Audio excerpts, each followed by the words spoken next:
रामेश्वर अपने घर के बाहर बैठा हुआ था। उसका चेहरा चिंता और उदासी से भरा हुआ था। गांव के मुखिया ने उस पर मंदिर के खजाने की चोरी का आरोप लगाया था और वह अपने ऊपर लगे इस झूठे आरोप से बहुत परेशान था। वह सोच रहा था कि किसकी मदद ले ताकि वह साबित कर सके कि वह निर्दोष है। ये आरोप मेरे जीवन को बर्बाद कर देगा। मुझे कोई ऐसा चाहिए जो साबित कर सके कि मैं निर्दोष हूँ। रामेश्वर को अपने पहले मित्र की याद आई जो उसकी धन संपत्ति का प्रतीक था। वह रामेश्वर का रोज मिलने वाला मित्र। वह तुरंत अपने मित्र के पास जाने का निश्चय करता है। रामेश्वर अपने पहले मित्र के घर पहुंचता है। यह मित्र उसकी सारी संपत्ति और धन का प्रतीक था।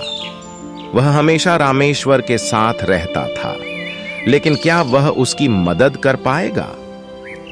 अरे रामेश्वर, कैसे हो? क्या हाल चाल है? बहुत समय हो गया तुमसे मिले हुए। तुम्हारी याद आ रही थी। इतने दिनों के बाद आना हुआ। कुछ खास बात है क्या? भाई, मेरे ऊपर एक झूठा आरोप लगाया गया है, मंदिर के खजाने की चोरी का। तुम मेरी मदद करोगे? देखो रामेश्वर, हमारी मित्रता अवश्य है, लेकिन मैं तुम्हारी मदद नहीं कर सकता। मैं सिर्फ तुम्हारी संपत्ति और धन का प्रतीक हूँ। इन मामलों में मैं तुम्हारे किसी काम नहीं आ सकता। ये सुनकर मुझे बहुत निराशा हुई। मुझे लगा था कि तुम मेरी मदद करोगे। रामेश्वर को अपने पहले मित्र से निराशा हाथ लगी। वह दुखी होकर अपने दूसरे मित्र के पास जाने का निश्चय करता है। यह मित्र हमारे रिश्तेदारों का प्रतीक है। रामेश्वर अपने दूसरे मित्र के घर पहुंचता है। यह मित्र हमारे रिश्तेदारों का प्रतीक है। वह सोचता है कि शायद उसका दूसरा मित्र चेला राम उसकी मदद कर सके। रामेश्वर, इतने दिनों के बाद आए हो। सब ठीक तो है ना? तुम बहुत परेशान लग रहे हो। मेरे ऊपर एक झूठा आरोप लगाया गया है। मुझे तुम्हारी मदद की जरूरत है। मुखिया ने मुझ पर मंदिर के खजाने की चोरी का आरोप लगाया है। ये सुनकर मुझे बहुत दुख हुआ, लेकिन मैं तुम्हारे साथ गांव के मुख्य द्वार तक तो चल सकता हूँ, लेकिन तुम्हारी मदद नहीं कर सकता। मैं इस मामले में कुछ नहीं कर सकता। तुम्हारा साथ भी मेरे लिए नाकाफी है। मुझे किसी ऐसे की जरूरत है जो मेरे लिए सच का सामना कर सके। रामेश्वर अपने दूसरे मित्र से भी निराश होकर लौटता है। अब उसे अपने तीसरे मित्र की याद आती है जो प्रभु प्रेम और शुभ कर्म का प्रतीक था। वह अपने तीसरे मित्र के पास जाने का निश्चय करता है। रामेश्वर अपने तीसरे मित्र के घर पहुंचता है। यह मित्र प्रभु प्रेम और शुभ कर्म का प्रतीक था। रामेश्वर को उम्मीद थी कि उसका आत्मा राम उसकी मदद करेगा।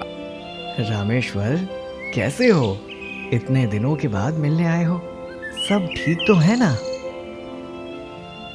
मित्र, मेरे ऊपर एक झूठा आरोप लगाया गया है, मंदिर के खजाने की चोरी का।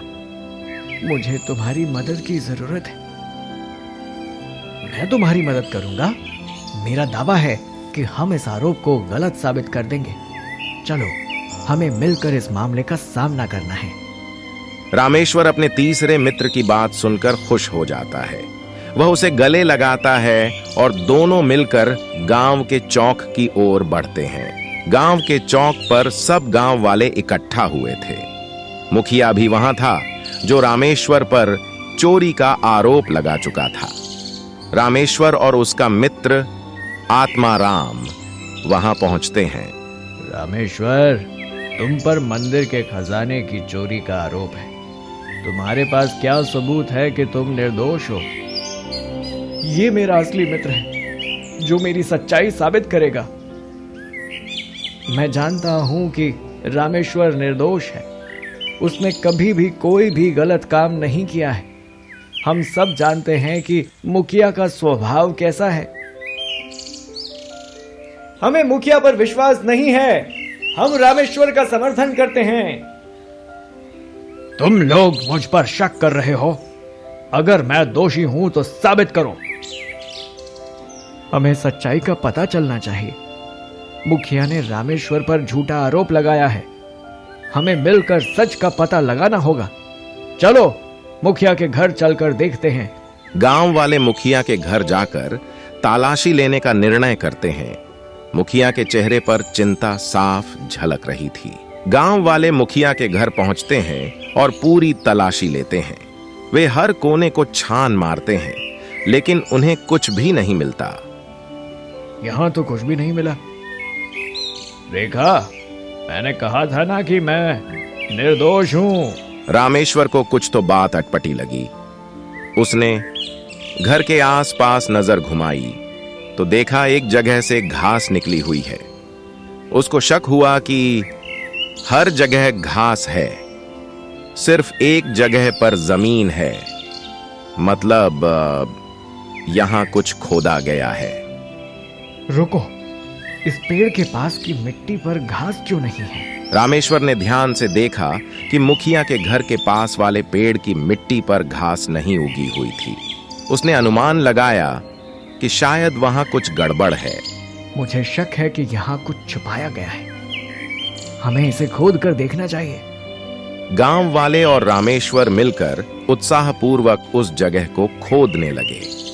उन्होंने सावधानी से मिट्टी को हटाया और थोड़ी ही देर में एक पुराना संदूक निकला। जैसे ही संदूक खोला गया, उसमें मंदिर का खोया हुआ खजाना मिला, जो गांव के लिए एक अमूल्य संजीवनी साबित हुआ। यह तो मंदिर का खजाना है। रामेश्वर ने सच्चाई साबित कर दी है। मुखिया ही असली चोर है। मुझे माफ कर दो। मैंने अपने स्वार्थ में आकर ये सब किया। तुम्हें अपने किए की सजा मिलेगी। मुखिया को सजा दी जाती है और रामेश्वर की निर्दोषता साबित होती है। गांव वाले रामेश्वर का समर्थन करते हैं और उसे गले लगाते हैं।